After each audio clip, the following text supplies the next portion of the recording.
Assalamualaikum warahmatullahi wabarakatuh. Salam sejahtera. Jadi kita lanjutkan ya, masih tentang pembahasan soal ujian satuan pendidikan tahun 2019-2020 matematika peminatan. Nah, ini ya. Oke, soal nomor 8 itu adalah materi vektor di matematika peminatan.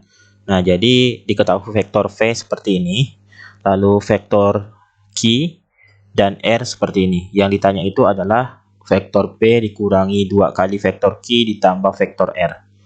Nah, jadi ini penyajian vektornya itu ditulis dalam bentuk vektor basis ya. Ada huruf ini I, J, K, itu vektor basis namanya. Nah, vektor ini bisa kita tulis dalam bentuk vektor baris atau vektor normal. Jadi vektor P ini kalau kita tulis ke dalam vektor kolom ya, maka akan jadi seperti ini. Tinggal kita urutkan. Ini kan I, J, K ya. Nah, jadi 3, negatif 6, negatif 4 gitu. Nah, lalu Q berarti 2, min 1, 3. Seperti itu. Lalu R, sorry ini ada topinya seperti itu ya. Nah, R itu berarti 4, min 2, 1. Nah, seperti ini. Oke, jadi hasil dari vektor P dikurangi 2 kali vektor Q ditambah vektor R itu sama dengan 3 min 6 min 4 gitu ya, dikurangi 2 kali vektor Q 2 min 1 3 ditambah vektor R 4 min 2 1. Nah, seperti itu. Nah, lanjut ini sama dengan 3 min 6 min 4 dikurangi, nah ini perkalian antara skalar dengan vektor. Jadi kita kalikan 2 kali 2 4, 2 kali min 1 min 2, 2 kali 3 6 gitu ya. Jadi 4 min 2 6. Nah, lalu ditambah 4 min 2 1. Oke. Jadi sama dengan jadi penjumlahan dan pengurangan vektor kita jumlahkan atau kurangkan elemen-elemen yang seletak seperti itu. Nah, jadi contohnya kayak gini, misalkan 3, maka kita kurangkan dengan 4. Lalu nanti ditambah 4 seperti itu ya.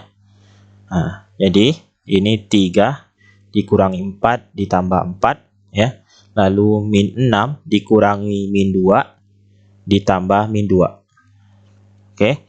Lalu min 4 dikurangi 6 ditambah 1. Nah, sama dengan 3 dikurang 4 tambah 4. Ini kan 0 ya, jadi tinggal 3. Min 6, ini kan negatif kali negatif jadi positif. Jadi min 6 tambah 2, jadi min 4. Min 4, ini positif negatif jadi negatif. Jadi negatif 6. Seperti itu. Ya, min 4 dikurang 6 jadi min 10 tambah 1 min 9. Nah, ini hasilnya. Nah, kalau kita tuliskan ke dalam vektor basis lagi, maka akan jadi seperti ini. Ya, 3i dikurangi 6j ya. Nah, seperti ini ya. Lalu dikurangi 9k gitu. Jadi sama dengan ini kan kita bisa keluarkan 3 ya. 3 buka kurung dikurangi 2 ya. Dikurangi 3. Nah, seperti itu. Jadi jawabannya adalah ini deh. D ya. 3 IK. Betul ya? Jadi jawabannya adalah D. Nah, gimana? Bisa dipahami? Oke, kita lanjut. Nah, nomor 9. Diketahui titik P 4, min 3,4 dan titik Q adalah min 6, 12, dan 4. Jika titik R itu terletak pada PQ dengan perbandingan PR berbanding PQ itu 2:5, maka koordinat titik R itu berapa? Jadi kita bisa gambarkan ya seperti ini ya. Oke, ini PR berbanding PQ itu sama dengan 2:5. Jadi kita bisa gambarkan seperti ini. P, lalu ini Q-nya di sini. Nah, ini R-nya di sini nih. Nah, jadi PR berbanding PQ 2:5. Ini 2:5. 2 berbanding 5 seperti itu ya. Nah, jadi nantinya supaya kita bisa mendapatkan R, maka kita harus temukan perbandingan antara PR dan RQ. Nah, ini simple ya. Ini misalkan saya buat seperti ini ya. Ini kan kesininya 5 ya. Nah, ini kan 2 seperti itu. Maka PR berbanding RQ itu adalah 2:3 gitu. Ya kan? Nah, seperti itu maksudnya. Oke. Ya, jadi perbandingannya seperti itu ya. Nah, 2:3. Oke. Nah, lalu ini nanti kita bisa buat seperti ini. Kita menggunakan vektor. Nah, jadi kita buat vektor ini daerah asalnya atau titik pangkalnya vektor itu adalah vektor titik 0,0 gitu. Maka nanti kita harus cari vektor OP ya. Vektor OP ini berarti titik pangkalnya adalah titik 0,0 seperti itu, 0,0, 0,0, 0,0,0 seperti itu. Nah, misalkan kita dapatkan ini adalah vektor P seperti itu. Nah, jadi OQ juga nantinya vektor Q gitu. Nah, lalu OR maka ini vektor R. Nah, jadi P ini kan tadi titiknya adalah 4, min 3,4. Lalu Q itu adalah min 6,12,4. Gitu. Nah, nanti kita bisa menggunakan vektor untuk mencari titik R ini. Gitu. Nah, ini saya jelaskan ya. Kalau misalkan OP ya, nah atau sama dengan vektor P itu sama dengan titik P 4, 4 3 min 4 4 min 3 4 dikurangi dengan titik 0,0,0 seperti itu. Nah, maka kita dapatkan adalah 4 min 3 4 seperti itu ya. Nah, jadi vektor P ini adalah 4 min 3 4 sama ya dengan titik ini. Nah, maka nanti vektor Q itu adalah min 6 12 4 seperti itu. Nah, selanjutnya kalau kita mau cari vektor R, berarti vektor R itu sama dengan ya. Nah, ini kan 2 di sini ya. PR itu 2. Berarti 2 kita kalikan dengan vektor Q. Jadi saling ini ya, bersilangan kayak gitu. 2 dikalikan dengan vektor Q gitu. Nah, ditambah 3 kita kalikan dengan vektor P. Nah, dibagi dengan 2 ditambah 3 seperti itu. Nah, lalu sama dengan 2 dikali vektor Q. Vektor Q itu sama dengan ini berarti min 6 12 4. Oke, ditambah 3 dikalikan dengan vektor P-nya adalah 4 min 3 4. Nah, dibagi dengan 2 tambah 3, 5. Jadi sama dengan 2 dikali min 6, jadi min 12 ya. 24, 8, ditambah 12 ya. Lalu 3 kali 3, min 3 jadi min 9, 4 kali 3 jadi 12. Oke, jadi bagi 5. Nah, kita jumlahkan elemen-elemen yang seletak, berarti min 12 tambah 12. Nah, jadi 0 ya. 24 dikurangi 9 berarti 15, 8 ditambah 12 jadi 20. Nah, dibagi 5. Nah, atau ini bisa ditulis seperti ini, 1/5 dari 0, 15, 20. Nah, sama ya dengan perkalian skalar ini. Jadi 1/5 dikali 0 berarti 0. 1/5 kali 15 jadi 3. Ya, jadi 4. Seperti itu. Nah, maka adalah titiknya, titik R kita dapatkan adalah 0,3,4 seperti itu. Jelas ya, ini kan vektor R-nya kita dapat seperti ini 0,34. Jadi titik R-nya itu adalah 0,34 seperti itu. Jadi jawabannya adalah C ya, gitu. Oke. Nah, kita lanjutkan ke soal nomor 10. Nah, masih tentang vektor ya. Jadi nomor 10 ini proyeksi vektor U pada V. Nah, vektor U-nya seperti ini, lalu V-nya seperti ini. Oke. Jadi kalau proyeksi vektor pada vektor, nah misalkan ini adalah C ya, itu sama dengan U ya, dikalikan dengan V, dibagi dengan vektor V ya, kuadrat, dikalikan dengan vektor V, seperti ini. Nah, ini proyeksi vektor pada vektor. Ada juga nanti materinya itu proyeksi skalar vektor pada vektor. Nah, jadi ini sama dengan vektor U kita kalikan dengan vektor V. Nah, ini bisa kalian jadikan vektor ini ya, vektor kolom atau vektor baris supaya lebih mudah. Nah, misalkan saya pakai vektor kolom. Jadi ini 1, min 1, 3. Oke, lalu ini berarti 5, 1, 2. Oke, dibagi dengan, nah ini mutlak dari vektor V dikuadratkan itu sama dengan akar. Jadi kita mencari panjang dari vektor V ini. Lalu nanti dikuadratkan. Jadi panjang vektor itu sama dengan akar dari ini, jumlah kuadratnya. Jadi ini 5 kuadrat ditambah 1 kuadrat ditambah 2 kuadrat. Seperti itu. Lalu ini dikuadratkan. Nah, itu ya. Lalu dikalikan dengan vektor V. Vektor V itu misalkan saya jadikan seperti ini juga ya. Vektor kolom 5, 1, 2. Jadi ini sama dengan, nah ini perkalian vektor dengan vektor. Perkalian titik. Jadi perkalian titik itu tinggal kita kalikan seperti ini. 1 dikali 5. Dapat 5 kan? Ditambah min 1 kali 1. Jadi min 1. Ditambah 3 kali 2. Jadi 6.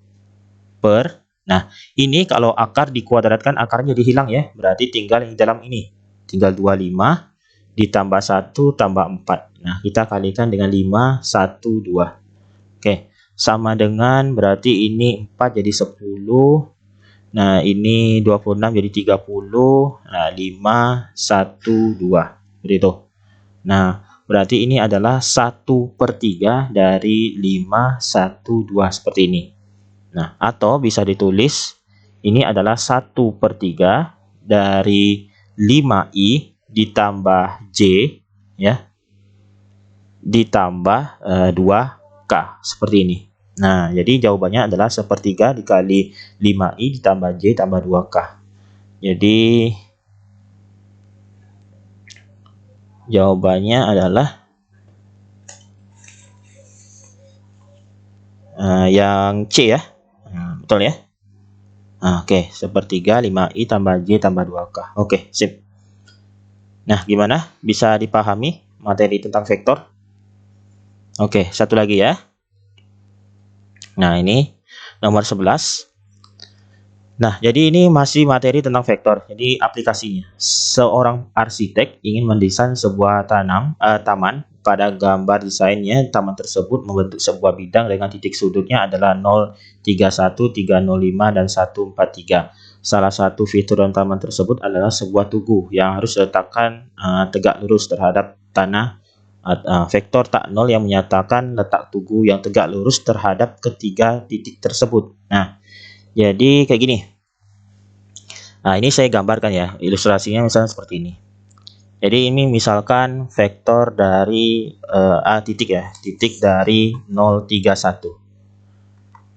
Nah, 031 tuh misalkan di sini ya. 031, lalu ada vektor B seperti ini. Itu adalah 305. Lalu ada vektor titik ya, titik dari 143. Oke. Nah, seperti ini. Nah, jadi ini nanti tamannya itu bentuknya seperti ini. Jadi nanti ada sebuah tugu yang akan dibuat, di mana tugu itu nantinya harus tegak lurus terhadap titik-titik ini. Nah, misalkan nanti tugunya seperti ini. Nah, ini tegak lurus nantinya. Oke. Jadi nanti ini kita bisa menggunakan vektor untuk menyelesaikan soal ini. Gimana caranya? Nah, kita bisa ambil sembarang. Misalkan nanti vektornya berada di sini ya. Jadi vektor ini nih, misalkan adalah vektor D ya. Vektor D ini tegak lurus terhadap vektor AC dan vektor AB gitu. Atau nanti juga kalian bisa buat vektor D-nya berada di sini. Jadi vektor D ini tegak lurus terhadap AC dan tegak lurus terhadap vektor DC. Seperti itu. Ya, tidak masalah. Jadi nanti jawabannya pasti sama. Oke. Jadi langkah pertamanya kita cari dulu vektor AC-nya. Jadi vektor AC itu sama dengan C dikurang A gitu ya. Sama dengan berarti 143 kita kurangi dengan 031. Nah, kita dapatkan adalah 112. Oke. Lalu vektor AB. Nah, jadi ini sama dengan B dikurang A. Jadi sama dengan B-nya adalah 305 dikurangi dengan A-nya adalah 031. Oke, jadi ini 3 min 3 4. Nah, gitu. Nah, untuk mencari vektor D yang tegak lurus terhadap AC dan AB, maka nantinya kita bisa menggunakan perkalian silang. Perkalian silang antara dua vektor, yaitu bentuknya seperti ini. Kalian bisa gunakan determinan. Nah, jadi vektor D itu nantinya sama dengan, nah ini kita tulis I, J, K seperti ini ya. I, J, K seperti ini. Lalu vektor AC-nya kita tulis anggotanya 1, 1, 2. Lalu ini 3, min 3, 4. Nah, gitu. Nah, selanjutnya kita kalikan menurut metode determinan, metode Sarus ya. Jadi nanti 1 kita kalikan dengan I dikalikan dengan 1 dikali 4 seperti itu. Oke, itu ya. Jadi nanti ini sama dengan I dikali 1 dikali 4 ditambah J dikali 2. Nah, ini. Oke, atau ini saya tambahkan dulu ya seperti ini ya biar mudah.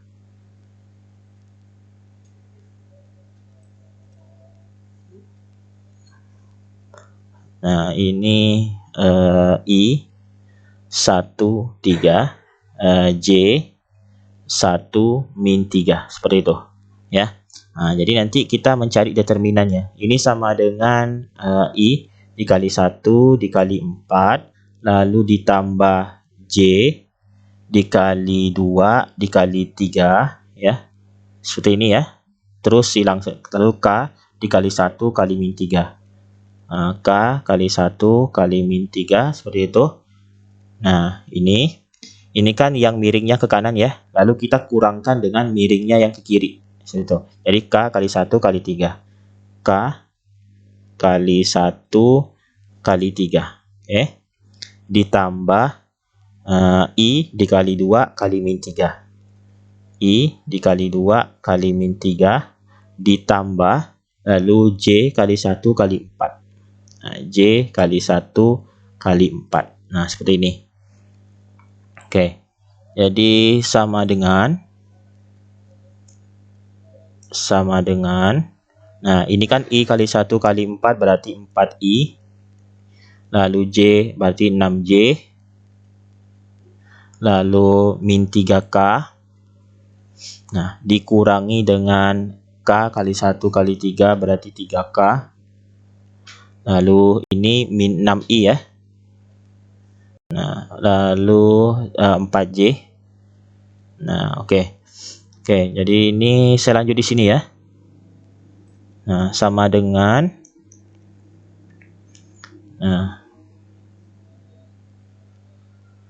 berarti 4I tambah 6J dikurang 3K. 4I dikurang 6J dikurangi berapa tadi tuh?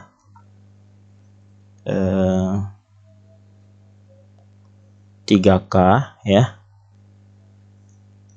Dikurangi 3K dikurang 3K tambah 6I. Oh, ini tambah ya. 3K ya, betul ya. Ditambah 6I dikurang 4J. Ditambah 6I dikurang 4J. Seperti itu. Jadi sama dengan 4I tambah 6I jadi 10I ya. Lalu 6J dikurangi 4J jadi 2J. Oke. Lalu min 3K jadi min 6K. Gitu. Nah, lalu nantinya ini kita kan bisa mengeluarkan seperti ini. Jadi tinggal, ini bisa bagi 2 ya. Jadi 2, 5I ditambah J dikurangi 3K. Seperti itu. Nah, jadi ini vektornya. Vektor yang tegak lurus terhadap AC dan AB. Seperti itu. Nah, jadi jawabannya di sini kan berarti yang ini ya. Jadi 2 dikalikan 5, 1 min 3 gitu. Nah, di pilihan ini tidak ada 2-nya. Tapi kita bisa ambil vektor yang ini, 5, 1, min 3. Kenapa? Karena ini nantinya vektor ini, vektor D ini, kan D itu misalkan adalah 2 kali vektornya E gitu ya. Nah, jadi vektor D dan vektor E ini sejajar. Cuman panjang vektor E ini lebih pendek daripada panjang vektor D seperti itu. Nah, sejajar. Jadi D sama E ini sejajar. Karena sejajar, maka nanti vektor E ini pasti tegak lurus dengan vektor AC, pasti tegak lurus dengan vektor AB gitu ya. Nah, jadi jawabannya adalah 51 min 3. Nah, kita lanjut ya. Nomor 12 ya. Nomor 12. Nah, 12 ini materi persamaan trigonometri. Persamaan trigonometri ini ada di materi matematika peminatan kelas 11. Nah, jadi caranya seperti ini. Cos 3x sama dengan negatif setengah. Jadi kita abaikan dulu nih negatifnya ya. Kita abaikan. Jadi cos berapa yang hasilnya setengah? Ya, tentunya cos 60 ya. Nah, sekarang kita gunakan negatifnya. Sekarang cos itu bernilai negatif di kuadran berapa? Di kuadran 2 dan di kuadran 3. Nah, ketika berada di kuadran 2 seperti ini ya, misalkan saya gambarkan ya. Kan tadi kita dapatnya ini kan kuadran 1 ya, kuadran 2, 3 ya, lalu kuadran 4. Jadi kuadran 1 itu semuanya positif. Jadi sin, cos, tan itu semuanya positif.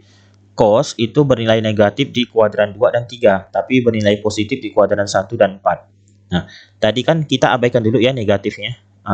Kita dapatkan cos berapa yang hasilnya setengah adalah 60 derajat. 60 derajat gitu. Jadi ketika 60 derajat ini masuk atau ini ya berada di kuadran kedua, maka 60 derajat itu akan jadi 120 derajat. Kenapa bisa seperti itu? Nah, simpel, ini 180 dikurangi 60. Nah, jadi hasilnya adalah 120.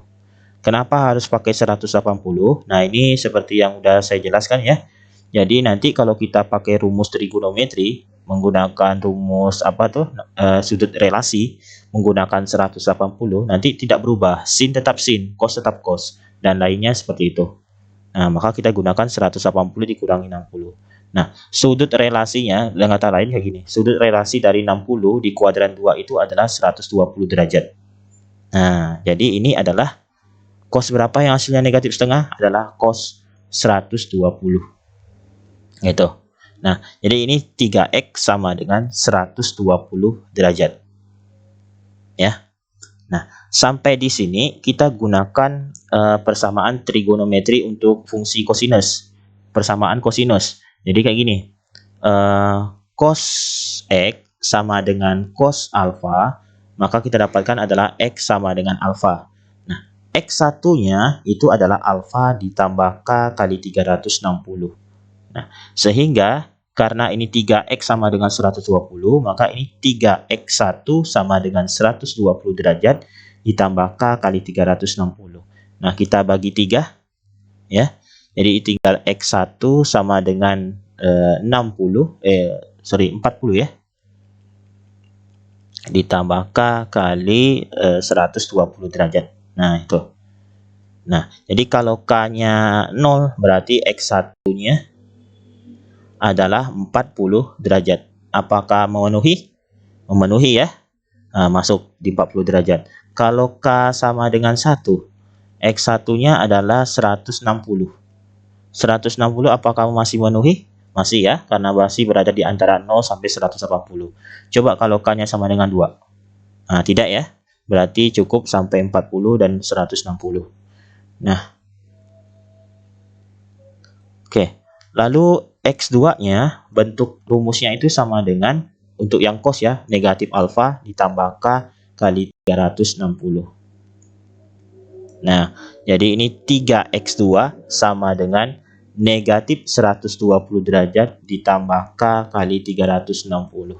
Nah, kita bagi 3, maka kita dapatkan adalah x2 sama dengan negatif 40 derajat ditambah K kali 120. Nah, kalau K-nya 0, berarti X2-nya adalah min 40 derajat. Memenuhi? Tidak ya. Karena negatif 40 ini berada di luar 0 sampai 190 ya. Kalau K sama dengan 1, berarti X2-nya adalah 80 ya. Nah, memenuhi. Kalau K sama dengan 2, berarti 240. 240 dikurangi 40 jadi 200, tidak memenuhi. Nah, berarti nanti HP-nya, atau himpunan penyelesaiannya, adalah 40 derajat, 80 derajat, dan 160 derajat. Itu. Nah, 40, 80, 160. Oke, bukan. Oh ya, yang E ya. Itu. Nah, gimana? Bisa dipahami? Oke. Nah, nomor 13. Nah, 13 sama ya. Materi persamaan trigonometri juga. Nah, ini 2 sin kuadrat dikurang 3 cos X sama dengan 0. Oke, jadi ini caranya bagaimana? Nah, jadi kita harus sederhanakan dulu. Ya. Jadi 2 sin kuadrat X dikurangi 3 cos X sama dengan 0. Nah, ini sin kuadratnya kita ubah ya. Menggunakan identitas trigonometri yaitu ini. Sin kuadrat alfa ditambah cos kuadrat alfa sama dengan 1. Maka nanti sin kuadrat alfa itu kan sama dengan 1 dikurangi cos kuadrat alfa ya. Maka ini adalah 2 dikali 1 dikurangi cos kuadrat X dikurangi 3 cos X sama dengan 0. Nah, ini 2 dikurangi 2 cos kuadrat X dikurangi 3 cos X sama dengan 0. Nah, ini kita urutkan ya. Min 2 cos kuadrat X dikurangi 3 cos X ditambah 2 sama dengan 0. Ya. Nah, oke. Jadi misal cos X itu sama dengan A. Maka ini akan jadi min 2A kuadrat min 3A tambah 2 sama dengan 0. Nah, oke, kita jadikan koefisien kuadratnya ini positif ya. Berarti kali negatif 1. Maka jadi 2A kuadrat ditambah 3A dikurang 2 sama dengan 0. Nah, seperti itu. Oke, selanjutnya kita faktorisasi ya. Jadi cara memfaktorkannya itu dua bilangan ya. Dua bilangan kalau dijumlahkan hasilnya adalah 3. Kalau dikali hasilnya adalah bukan min 2 tapi min 4. Ini untuk persamaan kuadrat yang koefisien kuadratnya bukan 1 ya. Nah, ini kan 2 nih. 2 kita kalikan dengan min 2. Jadi ujung kita kalikan dengan ujung. 2 dikali min 2 adalah min 4. Nah, jadi kalau ditambah hasilnya 3, kalau dikali hasilnya min 4. Nah, bilangan berapakah itu? Nah, jadi 4 sama min 1 ya. Nah, 4 dengan min 1. Nah, selanjutnya caranya itu karena ini koefisien kuadratnya itu bukan 1, adalah 2 ya, maka nanti ini 1/2 gitu. Tapi kalau nanti ini 3 berarti 1/3 dikalikan dengan, nah ini 2A berarti ini 2A ya, 2A gitu. Yang satunya kita dapat 4 berarti 2A tambah 4, lalu ini 2A dikurangi 1 sama dengan 0. Oke. Nah, selanjutnya ini 2A tambah 4 kita bisa bagi 2 sehingga dapatnya A tambah 2 dikali 2A kurang 1 sama dengan 0.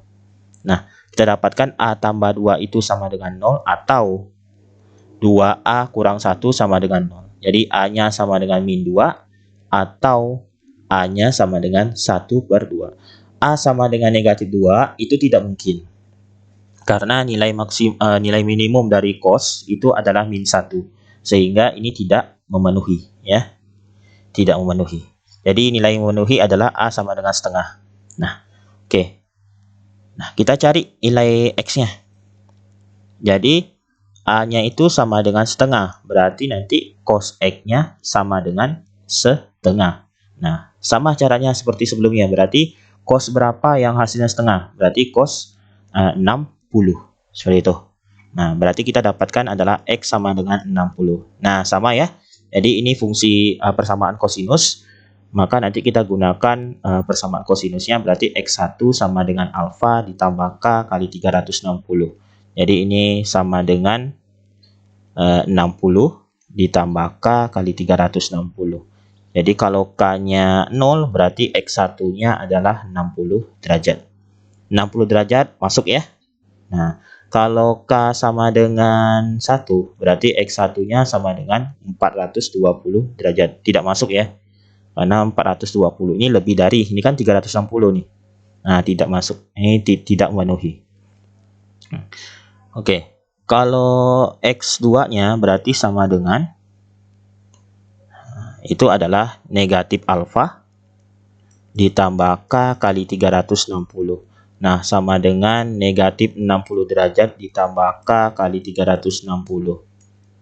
Nah, K sama dengan 0 berarti X2-nya kita dapatkan negatif 60 derajat. Nah, ini tidak memenuhi ya. Nah, kalau K sama dengan 1 berarti kita dapatkan X2-nya sama dengan 300. Gitu. Masuk ya. Nah, kalau K sama dengan 2, tidak memenuhi. Nah, jadi kita dapatkan HP-nya. HP-nya itu adalah 60 derajat dan 300 derajat. Gitu. Nah, karena ini diminta dalam bentuk radian, maka kita jadikan dalam radian. Radian itu kayak gini caranya. 60 derajat kita kalikan 60 dikalikan V per 180.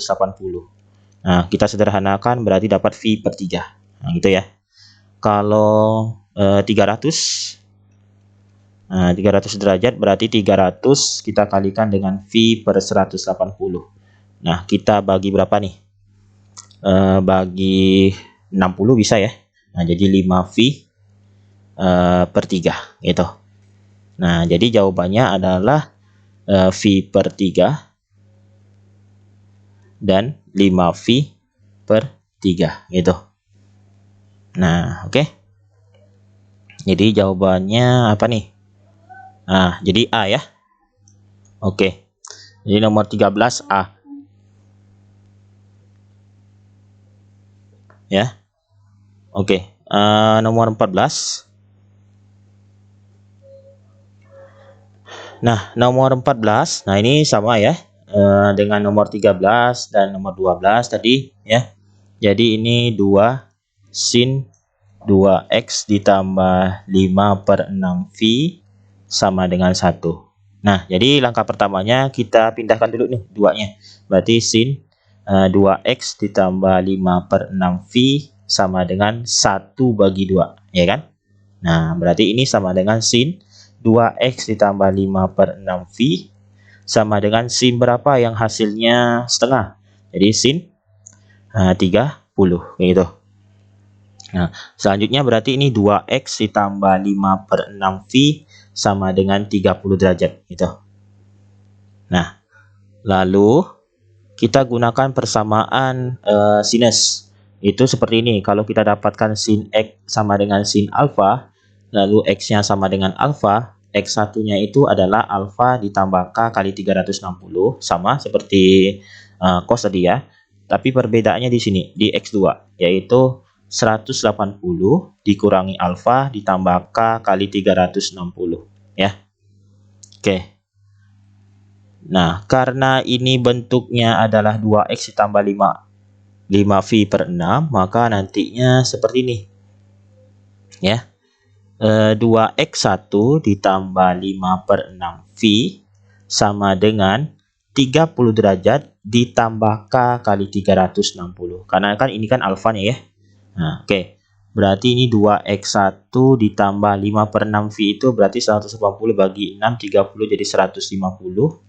Nah, 30 ditambah K kali 360. Oke.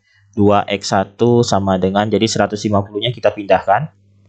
Nah, dikurangi 150 ditambah K kali 360. Nah, 2x1-nya kita dapatkan adalah negatif 120 derajat ditambah K kali 360 ya.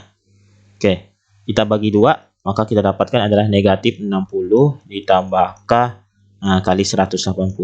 Nah, kalau K-nya 0, berarti X1-nya adalah negatif 60 derajat. Tidak memenuhi ya.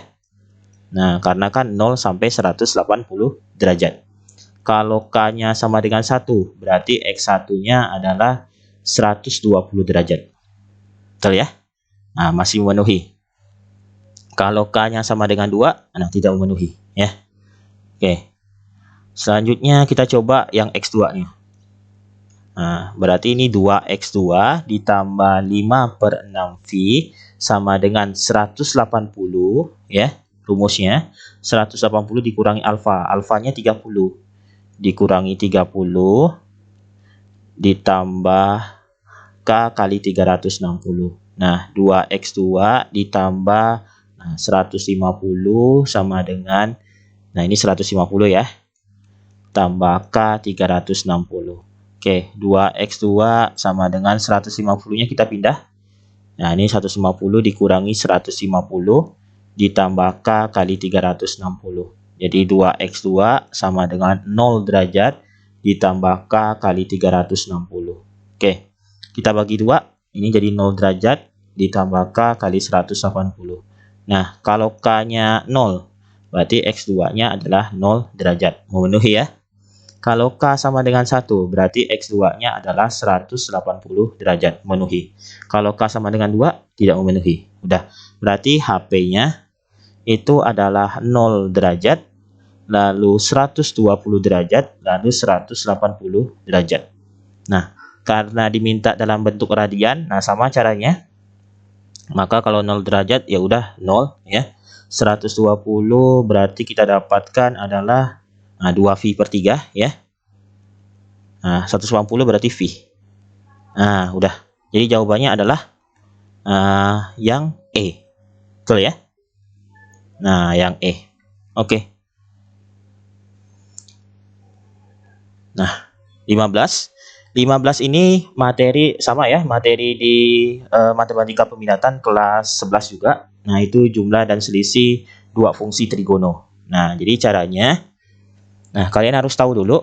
Jadi kalau sin A dikurangi sin B itu sama dengan 2 cos A tambah B per 2 sin A kurangi B per 2. Nah, kalau cos A dikurangi cos B itu sama dengan 2 negatif 2 sin A tambah B per 2 sin A kurang B per 2 gitu. Nah, maka nanti ini penyelesaiannya berarti 2 cos 105 tambah 15 bagi 2 sin 105 dikurangi 15 bagi 2 dalam derajat ya. Nah, derajat. Oke. Dibagi negatif 2 sin ya. 195 tambah 105 bagi 2 lalu sin 195 dikurangi 105 bagi 2. Oke. Jadi sama dengan 2 cos 105 tambah 15 jadi 120 bagi 2 jadi 60 ya. 105 dikurang 15 90 bagi 2 jadi 45 sin 45. Oke. Nah, min 2 195 tambah 105 jadi 300. Nah, ini 150 ya. Sin 150. Oke, 195 dikurangi 105 berarti 90 bagi 2 sin 45. Nah, oke. Jadi ini ada yang sama ya, sin 45, 2 sin 45, 2 sin 45. Maka kita dapatkan adalah cos 60 dibagi dengan negatif sin 150. Oke. Nah, ini nanti kita bisa cari langsung ya. Cos 60 berapa, sin 150 berapa. Atau nantinya kita bisa ubah cos 60 ya. Jadi kita bisa ubah bentuknya seperti ini. Cos 60 dibagi negatif sin 150 itu nanti kita bisa buat seperti ini. Sin 90 ditambah 60. Nah, gitu. Jadi ini sama dengan cos 60 dibagi sin 90 ditambah 60 itu sama dengan negatif cos 60. Nah, maka kita dapatkan adalah negatif 1. Nah, jadi jawabannya adalah B. Seperti itu ya. Nah, silakan nanti kalian pelajari lagi materi jumlah dan selisih dua fungsi trigonometri. Nah, ini kan sempat kita bahas juga di materi matematika peminatan kelas 12 ya. Nah, oke. Nah, kita cukupkan dulu sampai nomor 15. Nanti kita lanjutkan lagi ke nomor soal berikutnya. Oke. Assalamualaikum warahmatullahi wabarakatuh. Salam sejahtera.